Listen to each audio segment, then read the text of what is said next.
Hello students, very good morning. आज हम लोग पढ़ने जा रहे हैं छद्म में आणविक अभिक्रिया और ताप का प्रभाव पढ़ेंगे दर स्थिरांक पर। आइए जानते हैं, लेकिन इसके पहले मैं आप लोगों को पढ़ाऊंगा पहले अभिक्रिया की आणविकता और अभिक्रिया की कोटि में अंतर। ये दोनों आप लोग पढ़ चुके हो, थोड़ा इसका अंतर जानोगे। और अंतर बताने के पीछे एक और रीजन है कि छद्म में आणविक अभिक्रिया थोड़ा इस पर भी डिपेंडिंग है। तो आइए सबसे पहले हम लोग जानते हैं इसका अंतर, यानी कि हम लोग जानने जा रहे हैं यहां पे अभिक्रिया की आणविकता तथा अभिक्रिया की कोटि में अंतर। तो यहां पे हम लिखते हैं कोटि, अभिक्रिया की कोटि, अभिक्रिया की कोटि, और यहां लिखेंगे अभिक्रिया की आणविकता। तो चलिए स्टार्ट करते हैं। कलम कॉपी निकाल लीजिए आप लोग और शुरू हो जाइए मेरे साथ ये नोट करने के लिए। आइए, क्या है कोटि और आणविकता में अंतर, इसको जानते हैं। फर्स्ट नंबर में इसको जानेंगे कि आणविकता की कोटि जो है ये वेग के व्यंजक से प्राप्त होता है, यानी कि R इज इक्वल टू के concentration of A to the power X B to the power Y, इस पर ये प्राप्त होता है, इसी से निकालते हैं। जबकि ये जो है एक्स ए प्लस वाई बी प्रोडक्ट, तो यह लिखेंगे प्रतिकारक यानी कि अभिकारक के अणुओं की संख्या, अणुओं की संख्या से प्राप्त होती है। क्लियर है बात। सेकंड नंबर में कोटि सरल अभिक्रिया तथा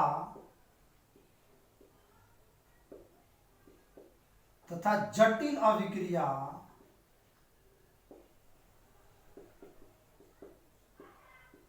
दोनों के लिए होता है। यानी कि कोटि को हम लोग सरल अभिक्रिया में निकाल सकते हैं, ठीक है। जटिल अभिक्रिया में भी कोटि निकालते हैं, लेकिन आणविकता जो होता है ये लिखते हैं आणविकता सिर्फ सरल अभिक्रिया के लिए होता है। थर्ड में जानते हैं कोटि पॉजिटिव तथा नेगेटिव और भिन्नात्मक भी होता है। भिन्नात्मक और जीरो यानी कि शून्य लिखें,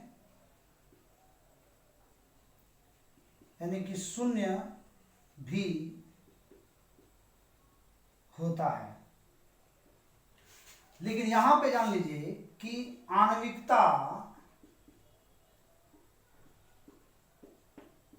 आणविकता सिर्फ पॉजिटिव होता है और पॉजिटिव होता है तथा यह कभी भी शून्य नहीं होता है।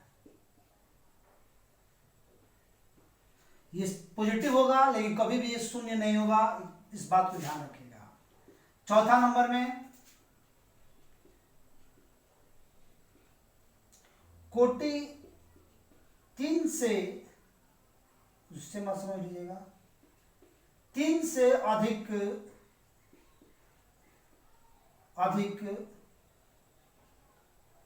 होता है। जटिल अभिक्रिया में जाएंगे तो कोटि 3 से अधिक होगा, लेकिन आणविकता कभी 3 से अधिक नहीं होती है। आणविकता कभी भी 3 से अधिक नहीं होता है। क्लियर? आणविकता कभी भी 3 से अधिक नहीं होगा। ये 3 से अधिक हो सकता है लेकिन ये नहीं होगा। चलिए और जानते हैं। और आपको मैं बताऊं, चौथा नंबर हो गया, पांचवा नंबर जान लीजिए। कोटि को सिर्फ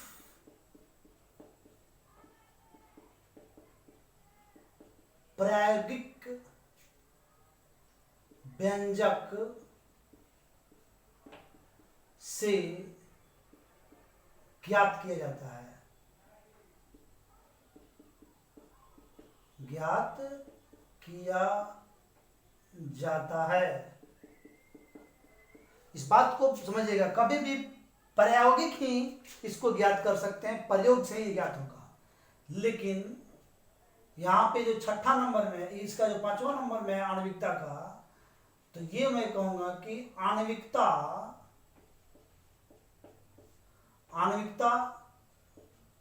सैद्धांतिक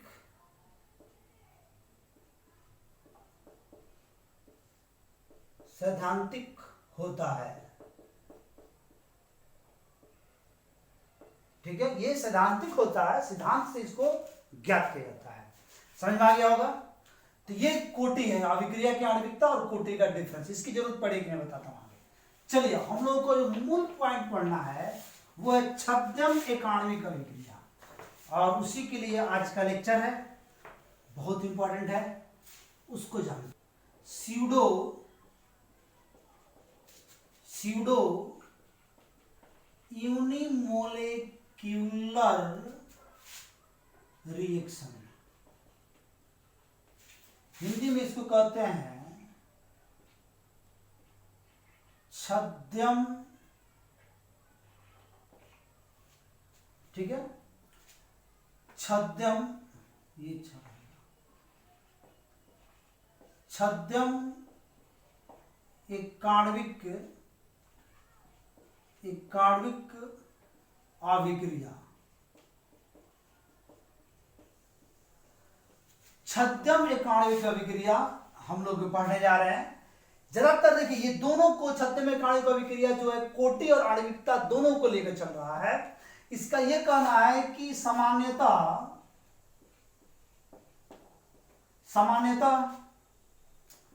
अभिक्रिया की कोटि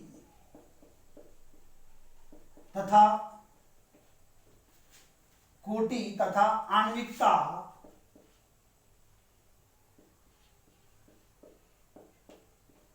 एक समान होती है।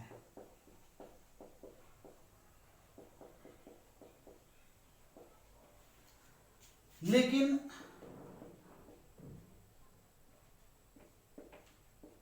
अगर किसी अभिक्रिया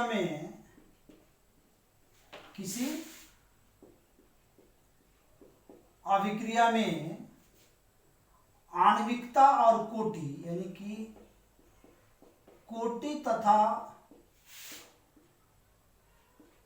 आणविकता भिन्न होता है, तो उसे छद्म एक आणविक अभिक्रिया, छद्म एक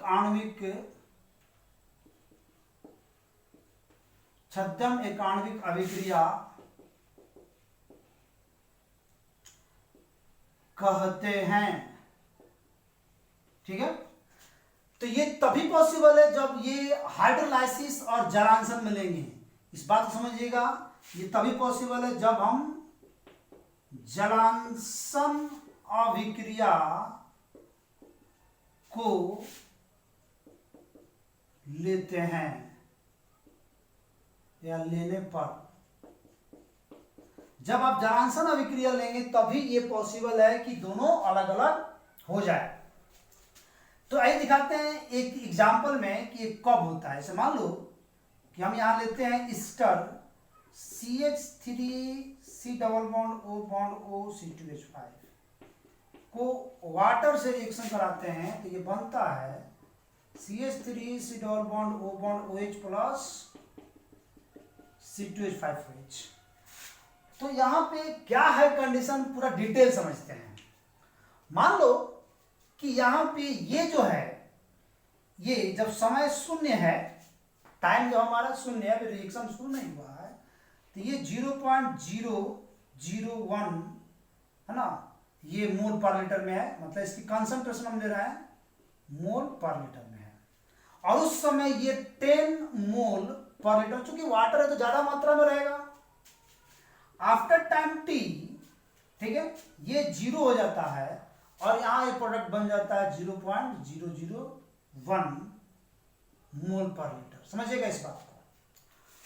तो इसका क्या खर्च हुआ, समझिए, 10 माइनस 0.001 मोल पर लीटर, तो क्या आएगा, लगभग बराबर है, यानी कि बराबर में हम लोग 10 मोल पर लीटर मान लेंगे। क्योंकि घटाने पर इस 10 मोल में से कोई असर पड़ रहा है। 1 ड्राम पानी में से 1 चम्मच पानी को निकाल लेंगे, 1 गिलास पानी निकाल लेंगे तो क्या फर्क पड़ जाएगा। तो यहां पे इस अभिक्रिया में, पूरी अभिक्रिया में वाटर का जो कंसंट्रेशन है यूज ही नहीं हो रहा है। 10 मोल से 10 मोल आ गया, यूज ही नहीं हो रहा है। इसका अर्थ है इसका रेट इस वाटर पे निर्भर नहीं है, इसका रेट सिर्फ इस पे निर्भर है। इसीलिए रिएक्शन में वाटर के कंसंट्रेशन को नहीं लेंगे और यहां पे इसकी कोटि 1 हो जाएगी। अर्थात यहां पे जो रेट लिखेंगे के, तो कंसंट्रेशन ऑफ यहां पे CH3COO C2H5 लिखेंगे। तो पावर 1 है, इसलिए इसकी कोटि को हम लोग लेंगे, इसका कोटि 1, यानी कि ये प्रथम कोटि अभिक्रिया है। आई बात समझ में। और आणविकता की बात करें अगर हम लोग, तो इसकी आणविकता बराबर 1 + 1 यानी कि 2 होगी, यानी कि इन दोनों को ये काउंट करेगा। ये कहेगा कि अभिक्रिया में तो दोनों भाग ले रहा है, क्योंकि अभिकारक के मोलों की संख्या को ही आणविकता कहते हैं, तो ये दोनों काउंट करेगा। इस प्रकार आणविकता 2 हो गया, लेकिन कोटि 1 हो गया, अतः ये प्रथम कोटि नहीं रहा और ना ही आणविकता 2 हुआ। दोनों देखा जाए तो मिलाकर इसको छद्म एक आणविक अभिक्रिया कहते हैं। एक और बात यहां समझना है कि एक और रिएक्शन मैं समझाता हूं उसको। जैसे मान लीजिए कि आप C6C12H22O11 में वाटर से रिएक्शन कराते हो तो बनाते हो C6H12O6, 2 मोल बनता है, ग्लूकोज और प्लस फ्रुक्टोज दोनों बनता है। तो ग्लूकोज फ्रुक्टोज बन गया। यहां पे भी आप देखोगे तो इसकी मात्रा ज्यादा होती है, यानी कि यहां पे भी अगर आप कोटि मापोगे तो कोटि के लिए R बराबर के कंसंट्रेशन ऑफ C12H22O11 ही लेंगे, तो कोटि इसका कितना हो जाएगा, 1 हो जाएगा, चूंकि इसका पावर 1 है। और आणविकता अगर हम यहां पे लेंगे तो वो 1 + 1 यानी कि 2 हो जाएगा।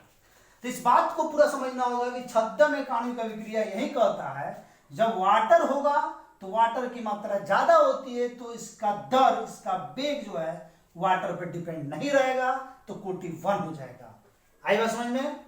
चलिए अब हम लोग जानेंगे, नेक्स्ट टॉपिक हम लोगों का है वो है ताप का प्रभाव। हम लोगों का जानना है कि वेग स्थिरांक पर ताप का क्या प्रभाव पड़ता है।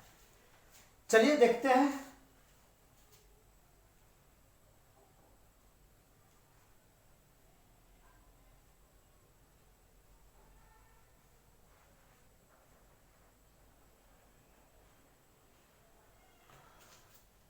तो चलिए आइए देखते हैं, हम लोग दूसरा हेडिंग देते हैं, वेग स्थिरांक पर ताप का प्रभाव। हिंदी में लिखेंगे और इंग्लिश में अगर लिखेंगे तो लिखेंगे इसको effect of temperature on rate constant. तो effect of temperature on rate constant लिखेंगे, राइट। आइए जानते हैं हम लोग क्या इसका प्रभाव पड़ता है। वैसे तो सामान्यतः हम लोग इस बात को जानते हैं कि अभिक्रिया के दर पर ताप का सीधा प्रभाव पड़ता है। ताप बढ़ेगा तो अभिक्रिया की दर बढ़ेगी, तो दर जो बढ़ेगी तो दर स्थिरांक भी बढ़ेगी, क्योंकि दर जो होता है सीधा समानुपाती होता है दर स्थिरांक के। तो ये सामान्यतः तो हम लोग बात जानते हैं, पढ़े भी हैं पहले, है ना। तो यहां पे लेकिन ये कहता है कि अगर दर बढ़ती है, यह पाया गया है कि दर अगर, है ना, यहां पे एक बात को समझिएगा, यह पाया गया है कि अगर अभिक्रिया में ताप को 10 डिग्री सेल्सियस, 10 डिग्री सेल्सियस हो या केल्विन हो, 10 डिग्री बढ़ाया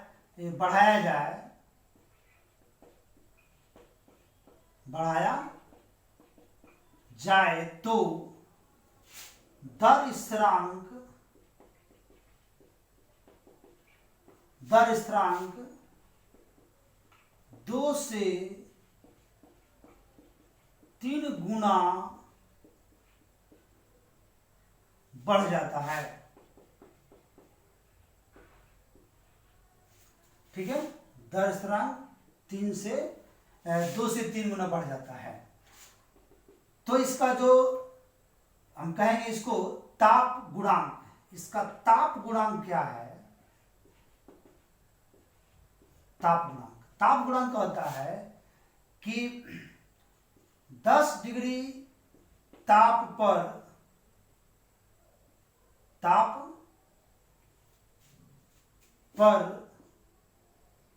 दर स्थिरांक तथा, एक मिनट, यहां लिखेंगे T+10 ताप पर दर स्थिरांक तथा 10 ताप पर दर स्थिरांक के अनुपात को ताप गुणांक कहते हैं। यानी ताप गुणांक उसे कहते हैं जो दोनों का अनुपात बताता है। यानी कि ताप गुणांक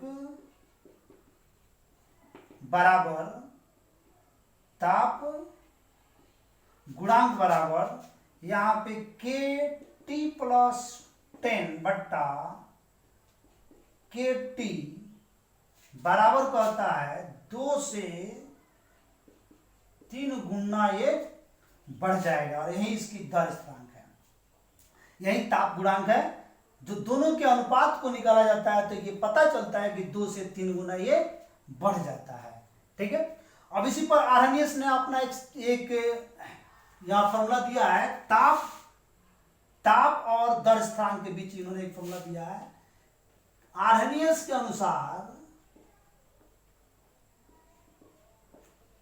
आर्हेनियस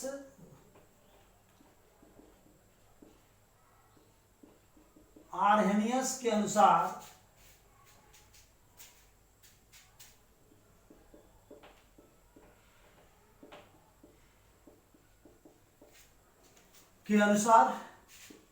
के बराबर, यहां पे आता है इनका के बराबर a into E to the power minus E A by R T. हम लोग पढ़ेंगे आगे। आर्हेनियस के अनुसार k is equal to a into E to the power minus exponential factor है minus E A by R T, R for gas constant, T for temperature. तो ये आता है। तो हम लोग इस पे थोड़ा सा एक दो क्वेश्चन देखेंगे तो जरा क्लियर हो जाएगा कि ताप गुणांक है क्या। क्वेश्चन देखते हैं। मान लो कि तुमको एक ताप दिया गया कि किसी अभिक्रिया में, ठीक है, जब टेम्परेचर अगर मान लो यहां पे 20 डिग्री है तो ताप गुणांक 2 है। तो 20 डिग्री पर ताप गुणांक दे दिया गया 2 है, तो 80 डिग्री पर क्या होगा? 80 डिग्री पर निकालें।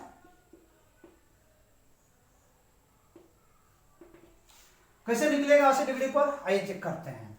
यहां शुरू करते हैं 20, 30, 40, 50, 60, 70, 80 है ना। आइए यहां पे ताप गुणांक हमारा जो है वो क्या हो रहा है, इधर मिटाते हैं थोड़ा सा, चलेगा। चलिए यहां पे ताप गुणांक जो है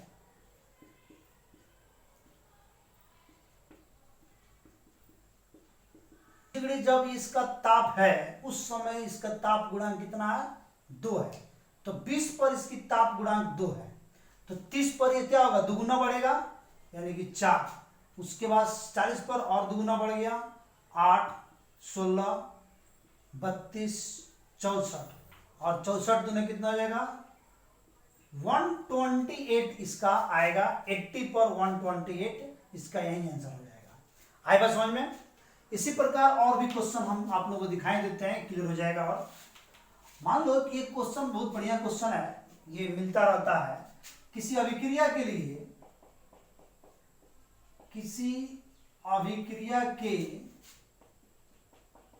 लिए अगर ताप को 300 केल्विन से 280 केल्विन किया जाए तो दर स्थिरांक K1 तथा K2 है, ठीक है। तो K1 और K2 में संबंध बताएं,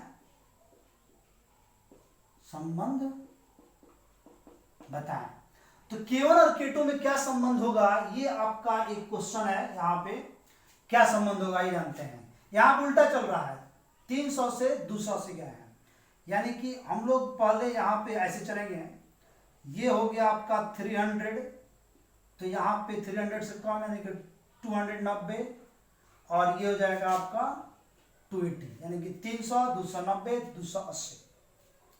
तो एक्चुअली इधर से बढ़ते हैं तब ना दुगुना बढ़ता है। तो मान लो कि ये हमारा K1 है, यहाँ पे ये K2 है, इस बात को समझिएगा, और ये K1 है, दोनों में रिलेशन पूछ रहा है।